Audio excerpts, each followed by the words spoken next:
Hello, everyone, and welcome back to Ahead of the Threat in 2025. This is our first episode in January 2025, and we're looking forward to more good dialogue with all of you about cybersecurity and the broader cyber ecosystem and what adversaries are doing. As always, Bryan Vorndran here with the FBI, and joining me is Jamil Farshchi. Before we get into today's episode, we're going to hit our top three as we always do. And those top three today are the BeyondTrust supply chain compromise, secondly, PowerSchool and the data breach that occurred there, and lastly, some additional and continuing conversation on Salt Typhoon. So BeyondTrust, right, this came out in the past couple of weeks, something important for all of us to monitor because it again continues to speak to the supply chain and third-party application risk, which we've talked about in settings here before. But just to level set with everybody, BeyondTrust does a bunch of things in their security platform: zero trust, real-time detection, remote access technology, password management, privilege access management, these core things to cybersecurity, but unfortunately, they suffered a breach.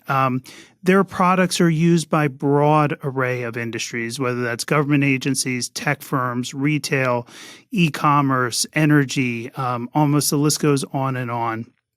But when you look at the reporting out there in the media, according to Bleeping Computer, it was discovered that the hackers actually gained access to the remote support SaaS API, and that's how they actually conducted the breach. And during the investigation, according to Bleeping Computer, Remote Trust did find a critical vulnerability in mid-December that they reported as a CVE, and which is now on the CVE list. When you look at the media reporting about the BeyondTrust compromise, it does point to China being behind this, and there's some open source and media reporting about the impact on Treasury as one of about 20 victims.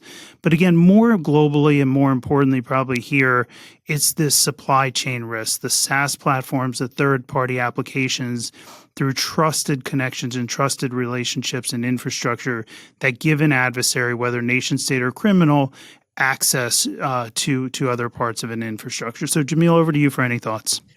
It's just a black eye. I mean, another incident. This one's a little bit more embarrassing given the fact that it's the source of it is a security vendor itself, and so you're kind of left thinking, man, I procure this stuff to be able to help lock down my environment and make me more secure. Yet it ended up being the vector to cause it.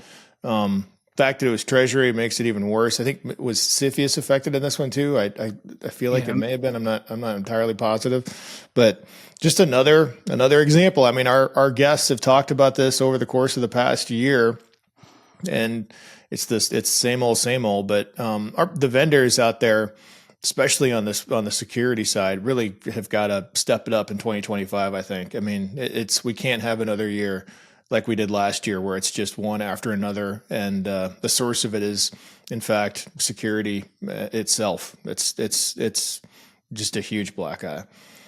Two additional thoughts before we move to PowerSchool. So first one is it'll be really interesting to follow the attribution on BeyondTrust and the compromise. Initial reports are pointing to China.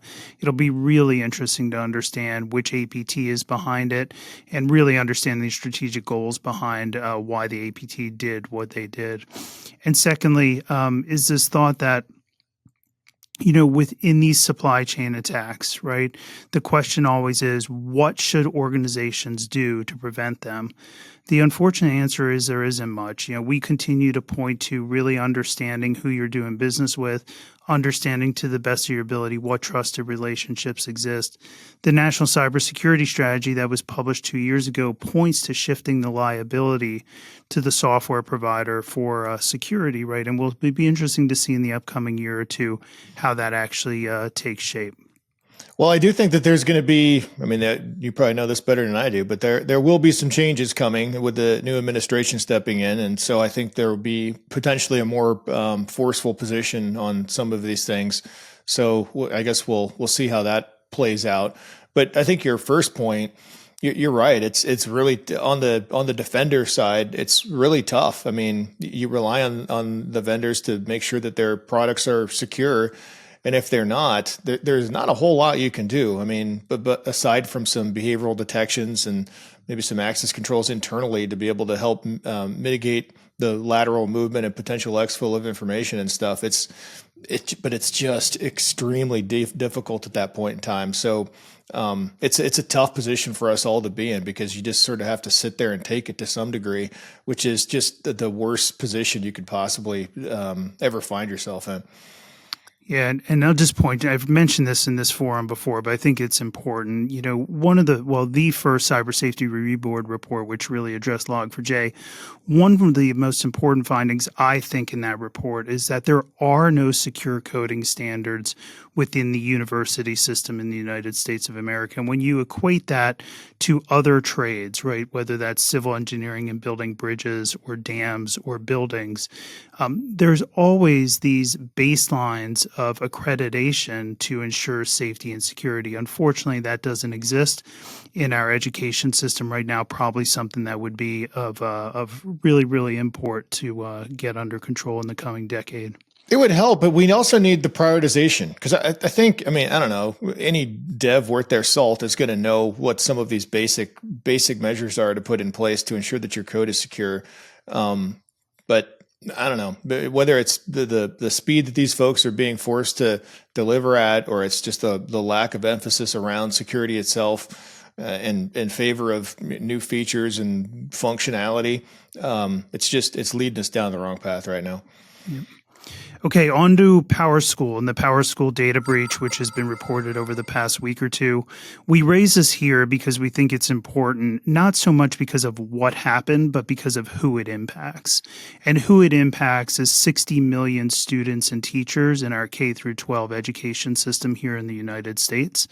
PowerSchool services about 1/3 of the K through 12 school districts here in the United States, and there was a massive data breach that occurred that impacted most likely PII of students and teachers, as well as potentially medical records.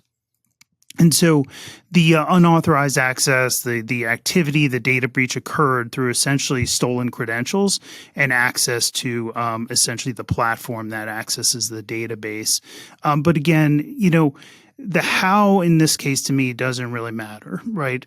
But the impact about students and the theft of PII when they may be as early as 5, 6, 7 years old, and the ability of adversaries to have access to that PII for the upcoming decades and the rest of those children's life is really, really significant. We get asked a lot, what can you do in a situation like this as a downstream victim of somebody who has stolen PII? There is no magic bullet, right? It's these things that you can try to do to help, right? Use identity theft services, monitor your accounts regularly, watch your credit. But for a student or a child under the age of 18, some of those things aren't going to apply, but it just needs to become part of our DNA as individuals, as parents, as colleagues, to get in the habit of really monitoring our credit, monitor our financial accounts, because all of our PII is going to be out there. It's going to be available to criminals, and it's going to be available to nation-state adversaries. And we've seen both sets of actors, nation-state adversaries and cyber criminals, take advantage of the access to the PII. So just a very, very unfortunate story that impacts a lot of individuals and children here in the United States that we wanted to put on your awareness, or put on your radar for awareness in the event that you have inequity. Well, man, this is just another one of those where you just have to sit there to some degree and accept it. We got to hold these folks accountable, I think, to some degree, because at the end of the day, they're the ones with the keys to the kingdom that we're relying on to ensure that this data remains protected. And I know this resonates with you and I both, because we've both got little kids that are in this roughly the same age range of the impacted folks here. But it's unacceptable in my opinion.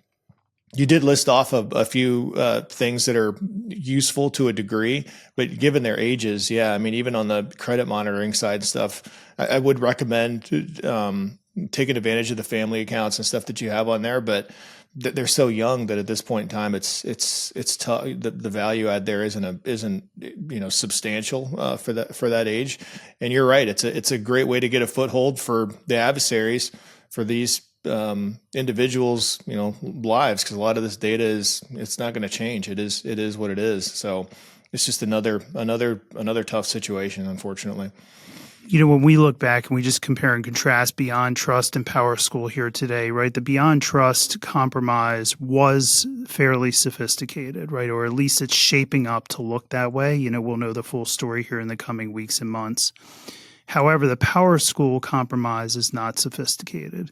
It's stolen credentials, stolen legitimate credentials. One of the most interesting cases we've done in the FBI over the past couple of years is what we referred to as Genesis Marketplace, where essentially actors harvested legitimate credentials from bots, right? Essentially malware installed on user-end equipment throughout the world and throughout the country. The use case we always use there is a bunch of kids, teenage kids, essentially bought access to an EA Sports forum that had legitimate user credentials for EA Sports and stole a bunch of intellectual property simply by harvesting those credentials off of computers. A real risk for us, actually easier to do than many would expect, and a significant risk to us moving forward. Man, it is simple. 86% of the breaches today are due to compromised credentials. 86%. I mean, it's like we always get into these debates around prioritization and this control or that control or whatever, but 86% fall in this particular space. Like, this is the vector. And so I don't know if you're anyone that you may have seen. I put a LinkedIn post earlier this year where we went at Equifax, we went passwordless. And the reason we emphasize that is for this reason. I'm like, man, we have a lot of tough decisions in security, but this one isn't tough. The propensity of incidents are all because of this one thing. Let's get rid of it. Let's eliminate that attack vector. It's got to be a focus area for everyone in 25. I mean, these things aren't going away, and it's just so dang easy for the bad actors to be able to execute these types of attacks. Okay, moving on to Salt Typhoon. And Jamil and I wanted to touch on this to really keep this conversation alive because it is a generational compromise. It is probably the most significant cyber intrusion that we've seen, as we do our work over the past decade to 2 decades. I would just say this about Salt Typhoon, right? And just to level set here, we know in Salt Typhoon that the Chinese infiltrated some of the major U.S. telcos, telephone companies, and ISPs here in the United States. And they did a bunch of things while they were in the environment. But one of the things they did was they targeted specific telephone numbers to collect against those individuals, right? Whether that's clear text exchanges or clear voice calls exchanges. And I get asked a lot, like, hey, Bryan, why should I, as an average everyday American, care about the Chinese stealing my call detail records? Or should I care about the Chinese potentially trying to intercept, clear text, clear audio calls? And I answer it this way.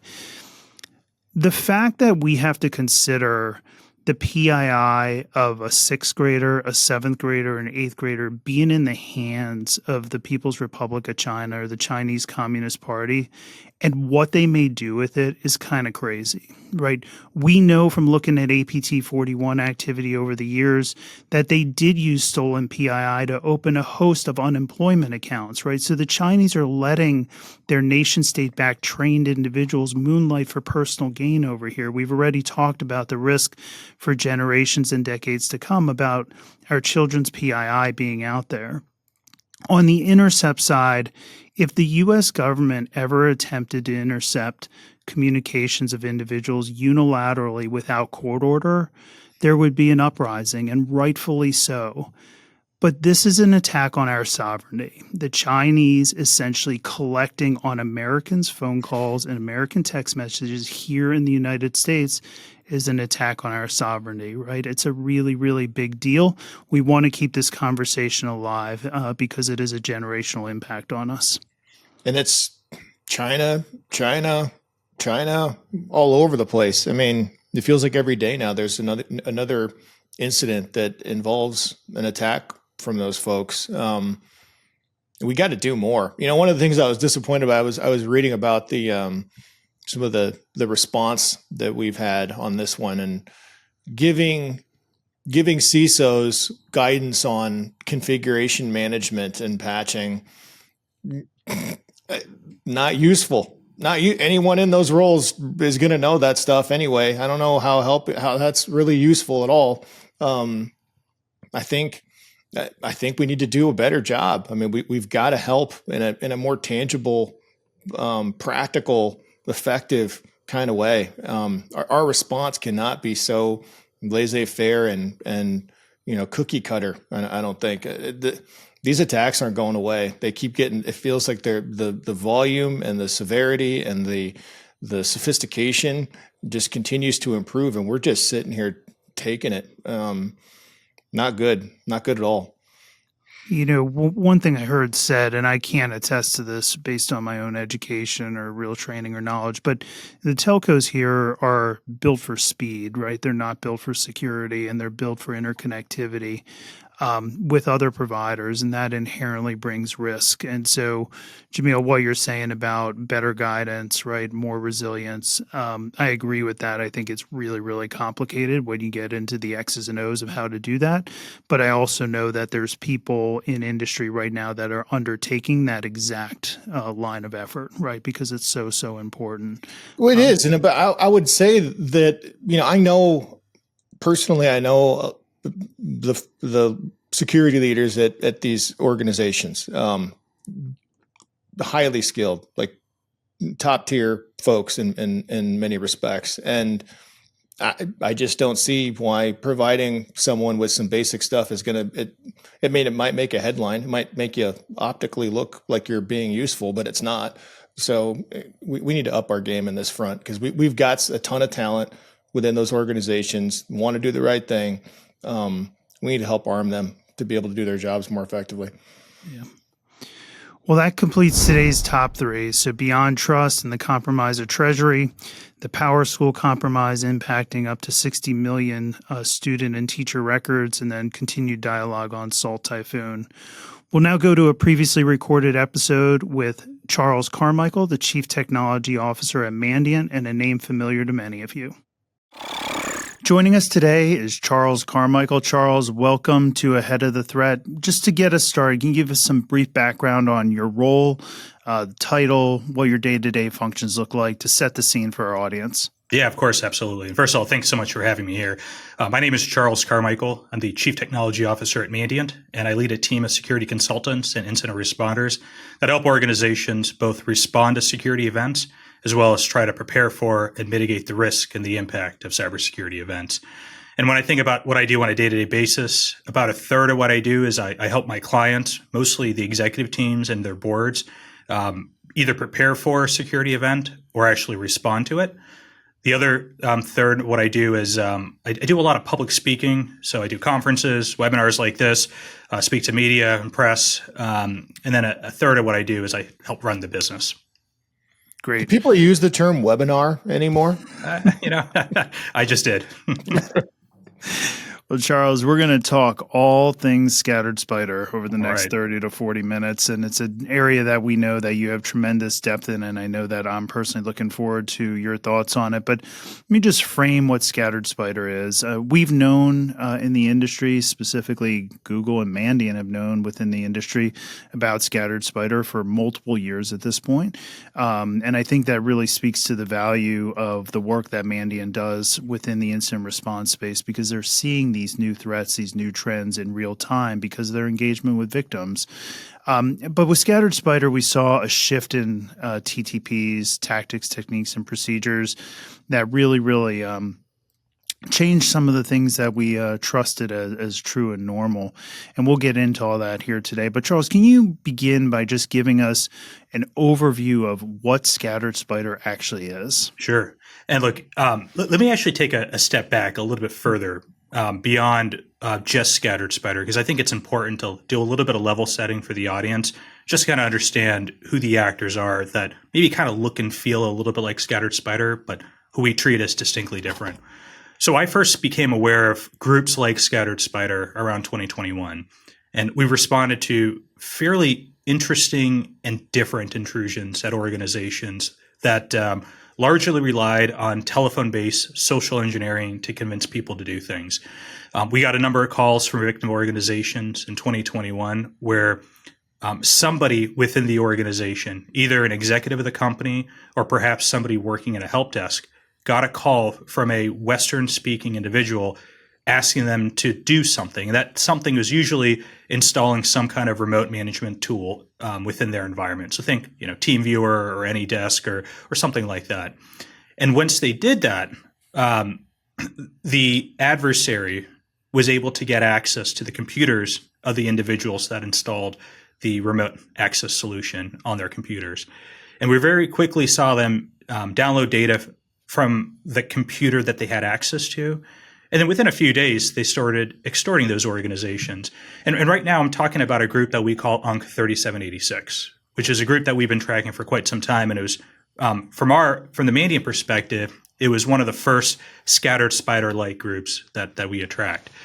And what was pretty interesting about those intrusions was that we didn't see the deployment of ransomware. We didn't see a lot of malware being used within an environment. We just saw, Western-speaking individuals tricking employees of organizations to doing things that they wanted. And that led to what ended up being very aggressive extortion, and we could talk a bit about that. The next category of threats that we saw were threats coming out of a group that kind of call themselves Lapsus. And this, really changed how we thought about cybersecurity in 2022. Gone were the days where, we saw a lot of the common tradecraft to break into organizations. We started seeing a lot of different tradecraft. And by the way, it feels normal today, but back in 2022, we didn't see a whole lot of intrusions that were started because a Western-speaking individual called up a help desk and convinced them to reset somebody's credentials or log into a website and then type in their username and password. And Lapsus, they had a lot of clever ways for breaking into organizations. In addition to the telephone calls, we saw them download credentials that were stolen through info stealing malware, like Redline Stealer, like Raccoon Stealer, and credentials that were possibly stored on people's personal computers as opposed to their corporate computers. So if you think about what changed in 2020 with COVID, a lot of people worked from home, and a lot of people are using their personal computers to do work things. Or they were using their work computers, they were logging into their web browsers on their work computers to check their personal emails. And in the process, the browser said, do you want to synchronize your credentials and your bookmarks with your Gmail account? And so when people did that, unfortunately, it synchronized passwords from corporate computers to a lot of personal computers. And so the Lapsus folks are able to benefit from the credentials stolen from a lot of people's personal computers to get access to organizations. And the Lapsus folks, they broke into organizations not just because they wanted money, and in some situations they got money, they extorted companies, but for the most part they were looking for street cred. They wanted to brag to their friends that they broke into big companies. And what's interesting is one of the members of Lapsus was really obsessed with acquiring the largest collection of stolen source code that he could obtain. So he broke into a lot of companies and immediately started cloning GitHub repos just so he could say he had petabytes of stolen source code. And Charles, just for our audience, how would you describe GitHub? Yeah, GitHub is a source code repository that allows people, a number of developers at an organization, to view source code, to make edits to source code, and to essentially push out content to source code repositories, which are ultimately used to build products and software. Okay, great. So fast forward to Scattered Spider, which we started really noticing in mid-2022. In the early days, when we started tracking Scattered Spider, for the most part, what we saw they were interested in was breaking into business process outsourcers to ultimately get access to telecommunications organizations with the ultimate objective in mind to SIM swap individuals.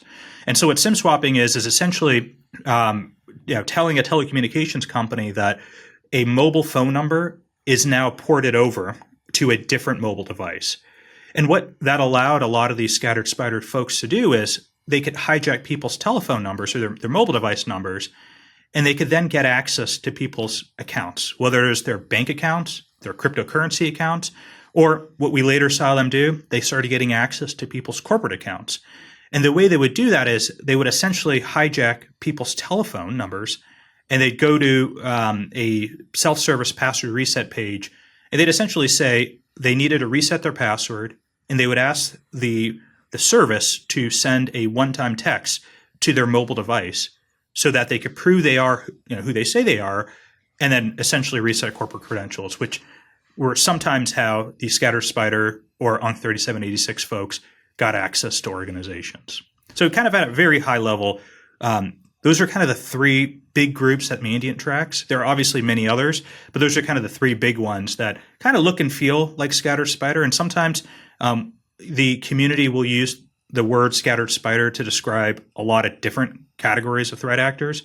And those are kind of the three big ones that we track.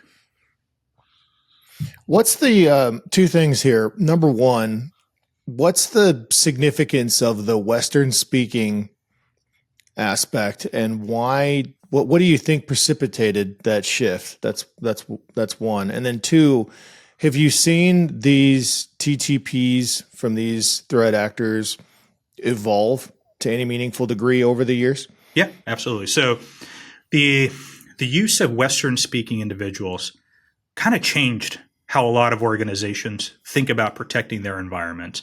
And so let's just go back, 10 years ago. A lot of times corporations, when they engaged a red team exercise or a penetration testing team, some of those pen testers were picking up the phone, they were calling organizations, they were trying to convince them to do things, install software, click on links, provide credentials or whatnot. But then at some point in time, the community of organizations started to say, well, most of these criminals that are hacking into Western organizations are Eastern European criminals, and they've got very thick, very distinct accents, and it's not realistic for these folks with very heavy Russian or Ukrainian or Eastern European accents to pick up the phone and call people to do something, because in the United States we'd obviously it sounds weird, it sounds different, so it seems kind of fake. So a lot of organizations stopped testing for that, and they stopped building defenses to address the telephone-based social engineering problem. Now, fast forward by a few years, a number of younger individuals in the United States, sometimes teenagers, sometimes folks in their 20s, they started realizing that they could convince people to do things.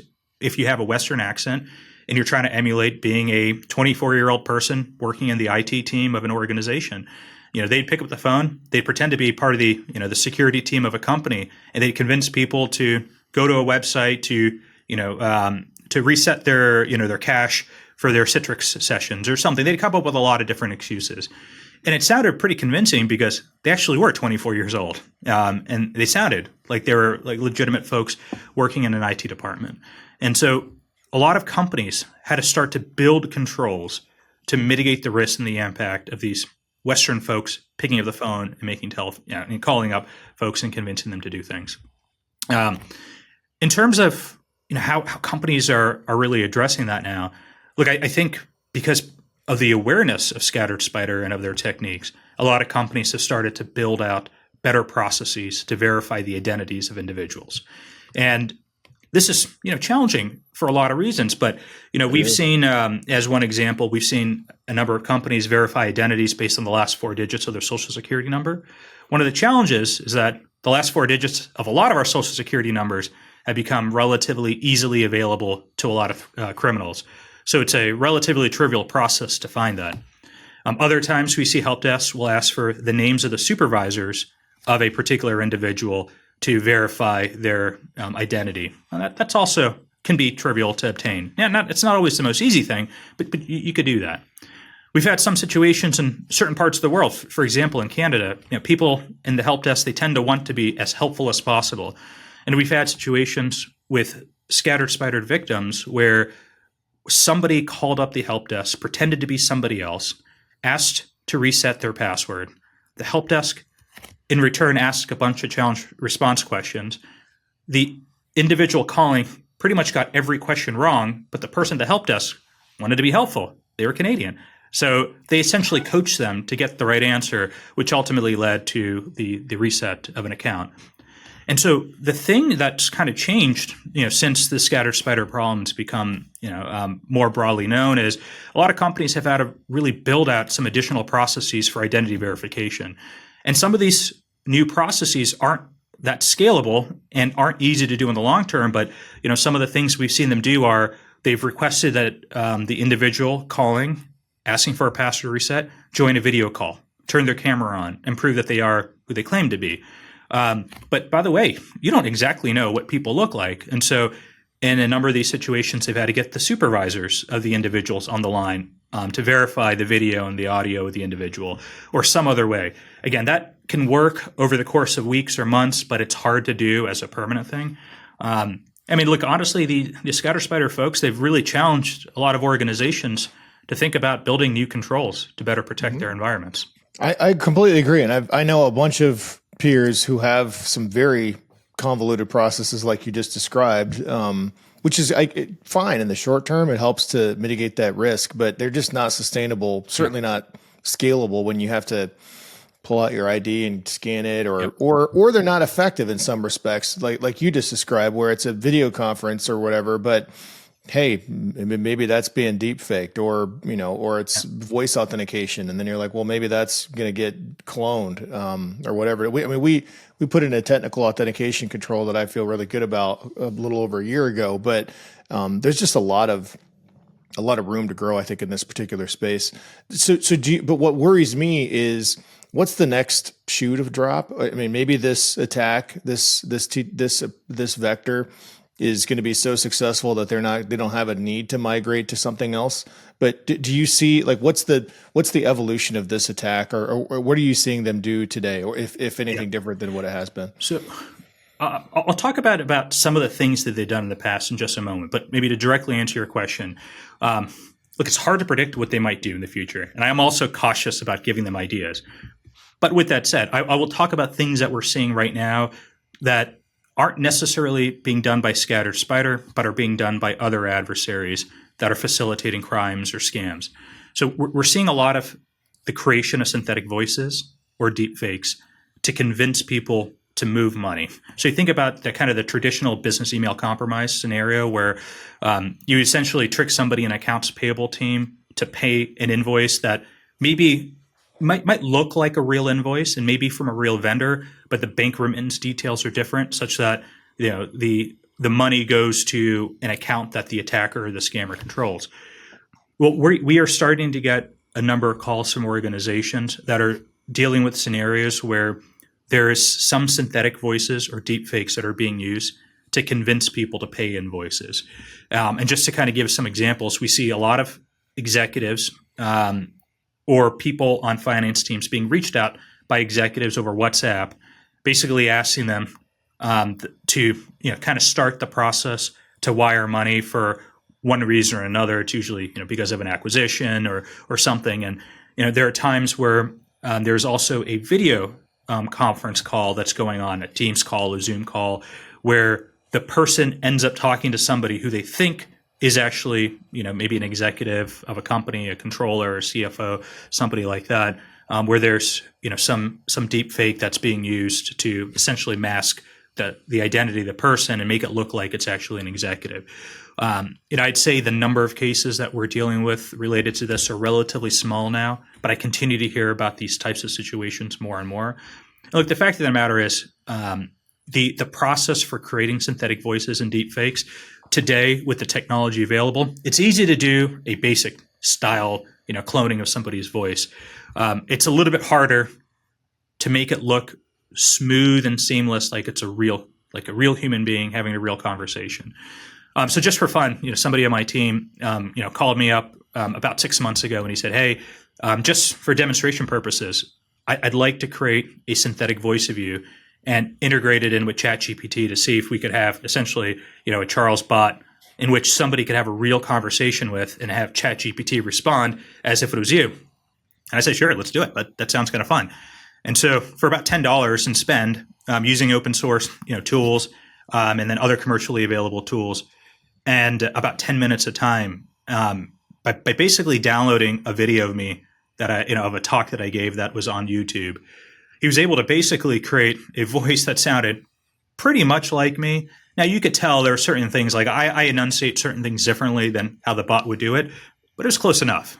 And it sounded pretty real. And it was essentially $10 of money and $10 or 10 minutes of effort. And so I was thinking, what But if it we spent wasn't as handsome $1,000? as you, I doubt. I'm sorry? It wasn't as handsome as you, I doubt. Yeah, I don't think it was. Yeah. Charles, I get asked a lot about violence, right? What are we seeing in terms of threats versus actual manifestation of violence against individuals that are being extorted, right? And get this question all the time. Yeah. From your perspective, maybe inclusive of Scattered Spider, but also other groups, what would you share? Yeah. So, unfortunately, groups like Scattered Spider, groups like ONG3786, and others, they, when you are a loose collective group of folks, if you're in your teens or you're in your early 20s, you tend to operate without rules of engagement. So if I were to look at maybe how China Nexus espionage groups operate or Russian espionage groups operate, there are rules of engagement, either because they are a intelligence officer or they are a contracted entity working a job, a 9-to-5 job, and they've got bosses and they've got bureaucracy, and so there are rules of engagement. Whereas with some of these groups like Scattered Spider, they don't have those rules of engagement. And they have a lot of different personalities, a lot of different perceptions of what is the line that you can't cross. And there's a lot of members of these groups that don't quite understand that there are really lines that you shouldn't cross. So in terms of things that we've seen, again, don't want to give folks ideas, but what we've observed thus far is, we've seen threat actors directly message employees saying, I know you live at this home address, which kind of creates some kind of psychological intimidation to a victim organization, because now you're not just thinking about the protection of your company and your customers, you're thinking about the protection of your family. We also have seen certain threat actors threaten to SWAT victim organizations or executives of victim organizations, which creates a certain sense of physical intimidation. Will you describe what swatting is? Yeah. So swatting is essentially where you, as a criminal, you call the police and you pretend to be your victim and you say that you've committed a heinous crime, and you create a scenario in which the police SWAT team need to go to the location to stop the crime from happening from taking it any further. So to a victim who's dealing with a swatting situation where you see the police department show up at your home with guns, with SWAT gear, it could be really intimidating. And this is a common thing that we see a lot of teenagers do against other teenagers, that are playing video games or that are streaming. And so it's become, a pretty big problem. And so that is something that we've seen manifest outside of the gaming community, but into kind of the enterprise extortion community. We've also seen certain threat actors send packages to people's homes. For the most part, it's been benign, flowers or something like that. But again, it's psychological intimidation. Not only are you dealing with an attack against your company, you're thinking about, how do I protect my family? We've seen certain threat actors like ONG3786 SIM swap the telephones of children of executives and then call those executives, where it looks like, just in the back of your mind, you're thinking, oh my gosh, is my child safe? Because I received a phone call for my child's phone number, but it's not my child that's speaking on the other end. And so there's just a lot of that disruption that, we've seen groups like this employ, which, just a tough situation for victims. Our intelligence on our side from working with victims is identical to what you just shared, Charles, to include what I would say is direct threats against family members, specifically children, delivered to CEOs or chief officers or officer level individuals at different companies or organizations. And, I don't have any examples in kind of my world where that's manifested into true physical harm, but the mental and emotional toll of that is very significant and obviously done to apply direct pressure from an extortion perspective. It's just from a human level, the fact that we have people operating this way to make money is really really disappointing in terms of humanity. But something we have to all contend with. And Bryan, maybe to share the Mandiant caseload data, we don't see these physical threats manifesting into actual violence. The closest thing that we've seen manifest into something that feels physically intimidating is the delivery of packages, but again, everything's been benign, flowers or whatnot. We have seen some victims being swatted, which is again, very intimidating to see And that that happening. does carry risk too, though. I mean, there accidents Absolutely happen does, yeah. when those, in those high pressure situations. So, Yeah, all right, go ahead. absolutely does.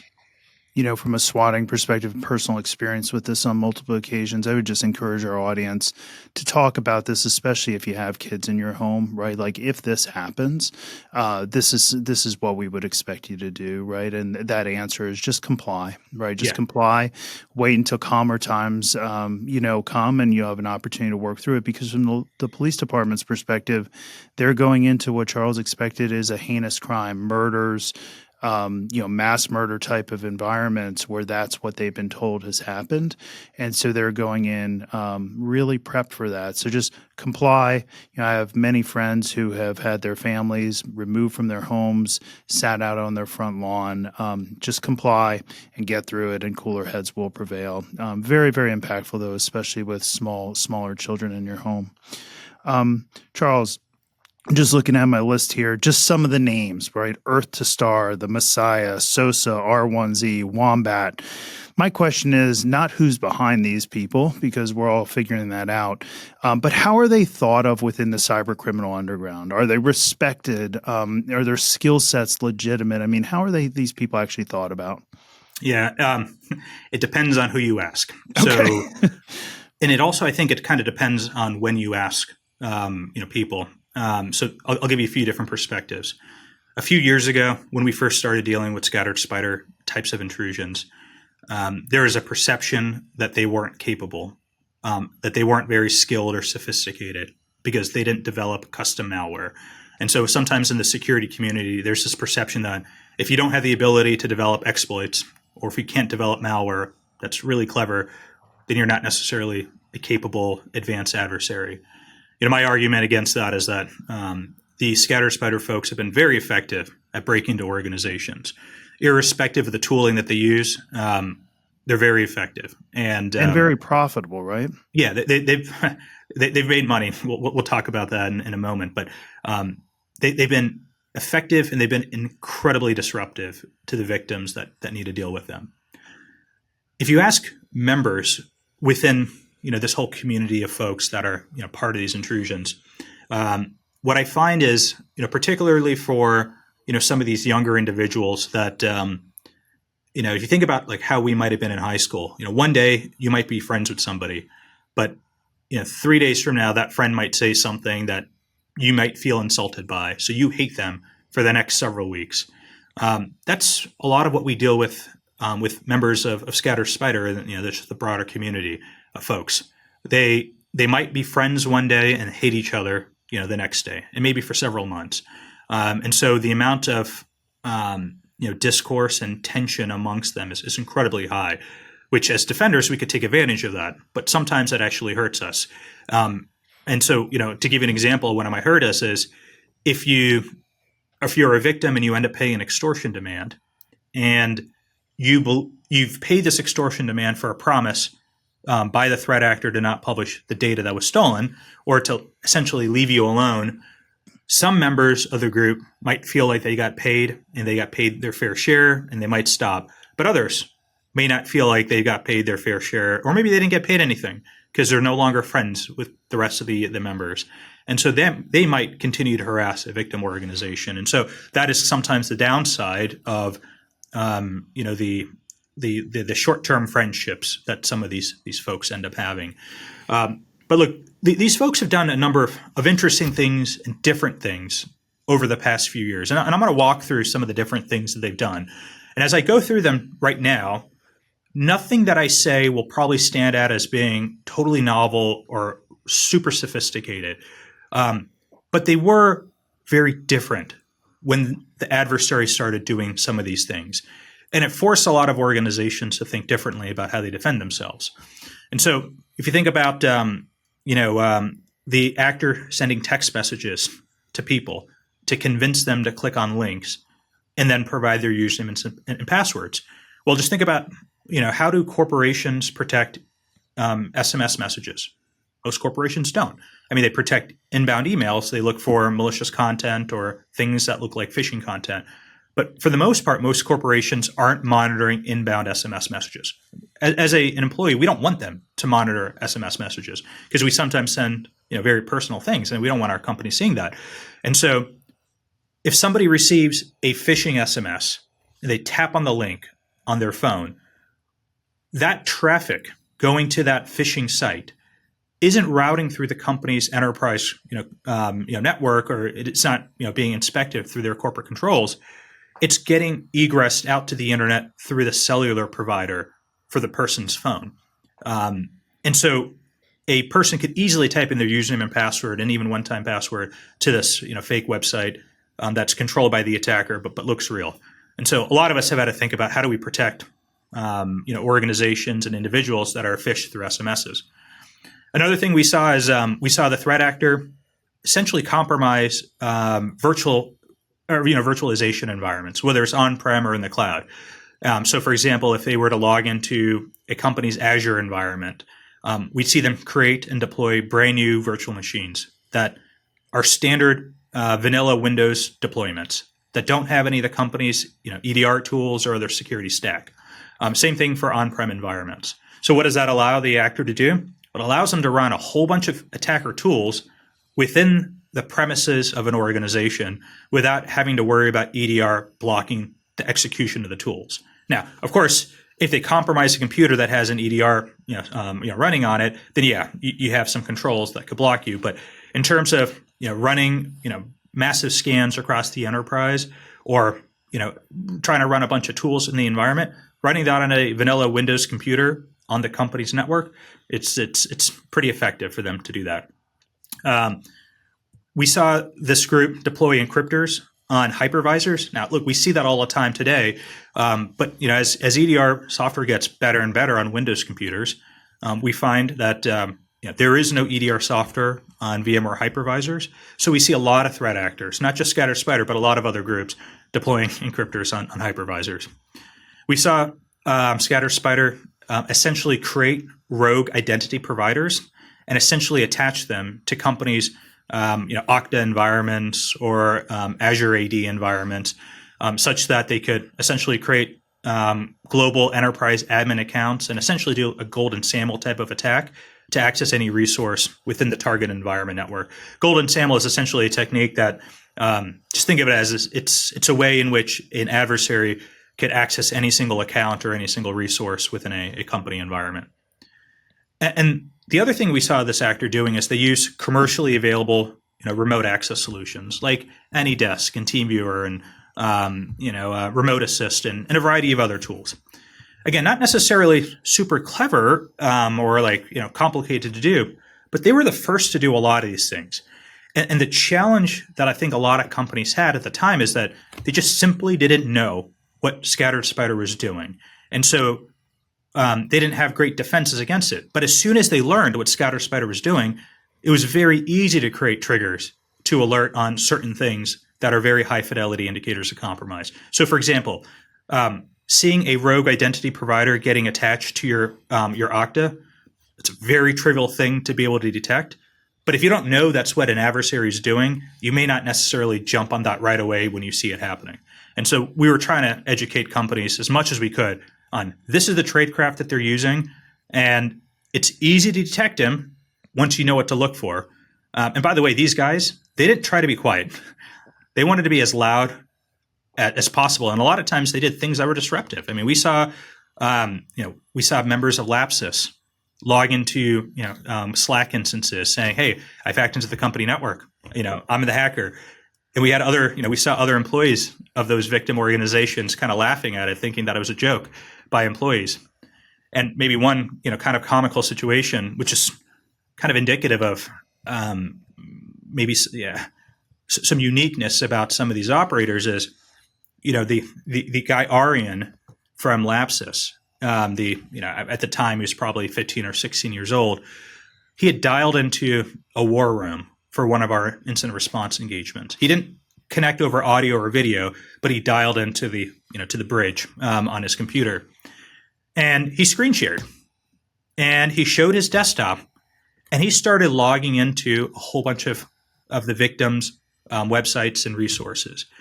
And the speed in which he was typing and the speed in which he was switching his screens, it actually felt like it was automated. It was faster than an average human being, typically operates at the computer. And it was just really fascinating for us to see the speed that he was operating at. That call was being recorded. So we actually had to watch the playback and slow it down to see what websites did he log into, what usernames did he type in. And it was kind of it's not very often where you do incident response where you see the actor actually logging in and you kind of have to type everything out and document everything that he did. Jamil, go ahead because we're running out of time here pretty quickly. Yeah, so you've done a great job of highlighting what the threats are, how these folks operate. What advice, what recommendation would you have for organizations given the threat landscape as you're seeing it today? Yeah, probably the first thing I'd recommend is do a red team exercise where you're emulating a lot of the techniques that Scatter, Spider, and other groups will emulate. Again, it sometimes feels like a different kind of red team exercise than a lot of the red team exercises before we saw Scatter, Spider a lot. But allow your testers to call up employees and try to convince them to do something. Allow them to send SMS messages to employees. Allow them to do a lot of the techniques that a adversary like Scatter, Spider might do. A lot of times these pen testers or these red teamers are really focused on can they get malware payload on an endpoint. And with EDR getting better and better, it gets harder and harder to get malware on endpoints. So don't get too hung up on getting malware on endpoints. Think about what could you do if you had credentials to an environment. Could you log in to SaaS applications? Could you access Salesforce? Could you access SharePoint? What all could you access with the credentials that you have? Can you phish other people and get access to their usernames and passwords and then log into resources with them? So I think it's really important to test, from a real world adversarial perspective, defenses for an organization. The second thing that we love to be able to ask organizations to do is do a tabletop exercise. Do it with a number of different audiences. Do it with a technical group of folks to see how they respond to a security event. And you could do that by way of a red team exercise or purple team exercise. Do a management level tabletop exercise. Have members of management test assumptions. A lot of times, I think a lot of executives that haven't lived through a tabletop exercise or a real event, they just assume the CIO or the CISO is going to kind of own all things cybersecurity during an event. But there's a lot of responsibility by a lot of different people, and it's good to test and challenge those assumptions. It's also helpful to have the board involved in a board level or maybe a hybrid, board and management executive / board tabletop exercise. It's good to understand what decisioning does the board want to be involved with. Nowadays they probably want less decisioning, but it's good to test out the hypothesis and the assumptions. A lot of times boards want to be made aware of security events much earlier than what I think management might want to notify them with. And so it's good just to test things out. So the tabletop exercises are super important. I'd say those are probably the top two, and there's obviously other things, but those are probably the top two that will give people meaningful outputs. Charles, let me build on those just for a second. When we talk to boards about this, right, we really do focus on that, the exercising piece, but really refining decision making and having streamlined communications in all directions and testing that and understanding and having people understand where they actually fit into that, right? Whether they're in their board, whether in their operational management, executive level. I think that's important. The only other thing I would add for the audience is plan, if you do suffer an intrusion, just plan to move to out-of-band communications immediately. I mean, Charles gave an example about the why behind that. We have dozens of similar examples, but just plan for that. Assume executive cell phones aren't going to be usable because they often aren't or they're not trusted. Jamil, I'm sorry to interrupt. I didn't know if you had anything else. Yeah, two things I thought were interesting. One, you've said it twice today. EDR has gotten so good that we should it's very difficult to be able to get malware on the endpoints, and so the adversaries are changing their tactics. I completely agree with this. I mean, and you mentioned credentials. I mean, I think identity is the new perimeter, and organizations that they're not focused on that are going to be, in for a bad day. It's why we went passwordless recently at Equifax. The other one is you were talking about the challenge, and sometimes executive team, management teams are a little leery to escalate things to the board, because they feel like it might be a little premature. A piece of advice I have there that I found works really well: establish those rules of the road with the board in advance. What we've done is we've set up the specific criteria for, hey, here's the thresholds that we will report on, and we'll get it to you as soon as those things. It just takes any of the uncertainty out of the equation. Obviously, you're always free to escalate stuff outside of those things if something is to pass, but at least it gives everyone a really strong sense of the criteria for which is going to result in that escalation. So there's no confusion there. Yeah, maybe just some follow-up thoughts to things that you said. So I spend a lot of time talking to boards, whether it's through a tabletop exercise or a briefing post-incident or previous to an incident. And what I find is that just conceptually, a lot of members of the board, particularly the audit committee chair or the chairman of the board, when we do these tabletop exercises, they always want to know about the incident right away. And in their mind, they're probably thinking that there is, maybe one major incident every year, and this is the only time that they'd be notified. And there's this lack of awareness that there are incidents that happen all the time, and it's not always appropriate to notify the chairman of the board of any type of incident. And so there's got to be some kind of threshold in which you would definitively notify the chair of the board or an audit committee or whatnot. And to your point, Jamil, it's good to try to define that as best as you can. Bryan, you made a point about going out of band for communications. So a lot of times our clients will either spin up a out-of-band Google Workspace tenant, or we'll move to Signal to communicate online. And just to maybe share one story that helps illustrate some of the controls that you need to put in place. And I share this story not to embarrass anybody, but to share a learning. We worked a few cases where we use Signal for out-of-band communication. And you could install Signal on your phone, but you could install it on a desktop. And one of the employees I was responding to the incident installed the Signal desktop client on a VDI or virtual desktop Windows computer. And the threat actor ended up logging into that VDI system, saw that Signal, the desktop client was installed, and loaded up the desktop client and introduced themselves to us through the Signal chat, saying that, using a lot of colorful language, explaining how bad we are at security, and reminding us that we should not install Signal on potentially compromised environments. But it's a good point, Charles. I think, terrible, right, for the victim, right? But the adversary is capable, right? And this is one of the things that I guess I asked all the time. Why can't we collectively, the government, industry, deter more? Facing a very, very capable adversary, very creative, very entrepreneurial. So, Charles, unfortunately, we're out of time. But before I let you go, I'm going to ask you, as we enter 2025, cyber, non-cyber, one book recommendation for our audience. And then I'm going to ask Jamil. And Jamil thinks he knows what I'm going to answer, but it's not the truth. So go ahead, Charles. I'm going to struggle with this one a little bit. I'm going to say... I think it's called The Perfect Weapon or A Perfect Weapon by David Sanger. It's a great book. Okay. Sorry if I got surprised you didn't say Sandworm. Jamil, how about you? I was completely unprepared for this question. This is not a security book, but I find myself recommending it more and more as of late. And it's not even a new book, but there's a book by I think it's Chip and Dan Heath, called Made to Stick.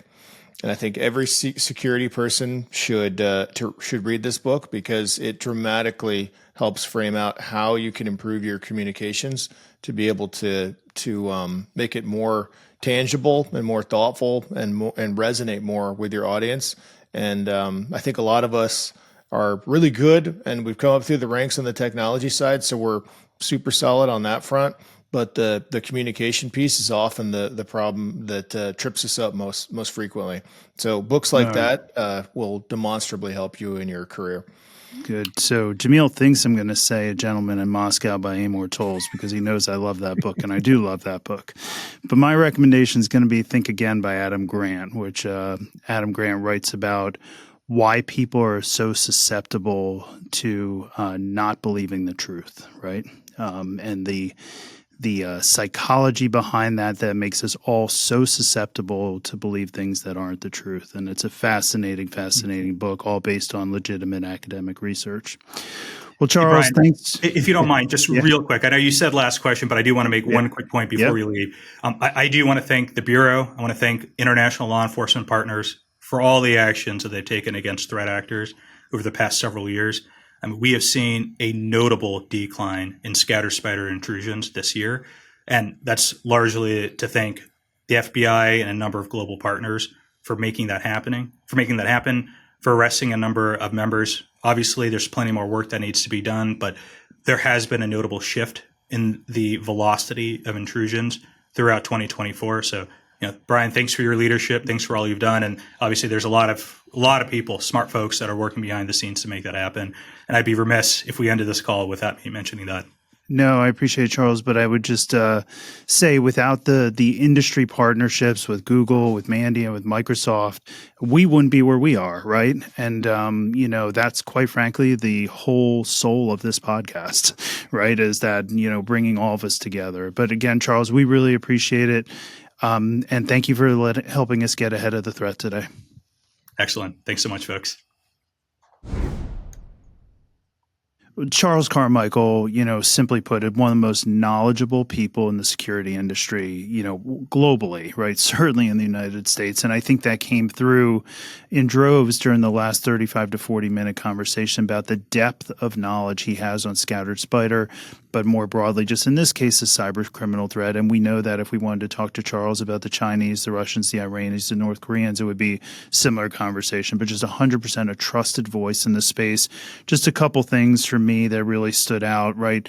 We continue to hear the more and more of these interviews and conversations that we have, the threat of voice-generated AI, right? And we heard that again, and we know that the technology is going to continue to scale to make it more authentic. The other thing that I think came through is really these common applications, right? Charles mentioned many of them. One of them is AnyDesk, right? But these common applications that are used by many different companies and organizations, throughout the country that pose risk, and really understanding what third-party risk you have, not just in terms of the hardware and the firmware and the software, but understanding like how that can be leveraged by the adversary to cause problems. Jamil? Yeah. It's come up. It's crazy how frequently this comes up, but caller authentication to your help desk, hands down. Like there's no excuse at this point in time. You've got to put some effort behind that to make sure you've locked that up. Two, another one, and this comes up a fair amount as well, but the preparation aspect that he was leaning in on, making sure that you're doing these exercises on a regular basis, so that everyone has the muscle memory to be able to respond. I like to always say that you play how you practice, and I think this is a good example of that. And then I think the final one is some of these other vectors that maybe we don't typically inspect and monitor or protect, such as SMS, and we don't do it for good reason because people would feel like it's a violation of their privacy and so forth to be able to monitor that stuff. But you got to consider that from a training perspective, so that your workforce and your people and yourself are aware of what those threats are, and you can avoid becoming a victim therein. So great advice. Love Charles. And I hope he keeps doing what he's doing because he makes us all a little bit safer. Yeah. Well, thanks, Jamil. And to our audience, thank you for helping us get ahead of the threat, and we'll see you next time.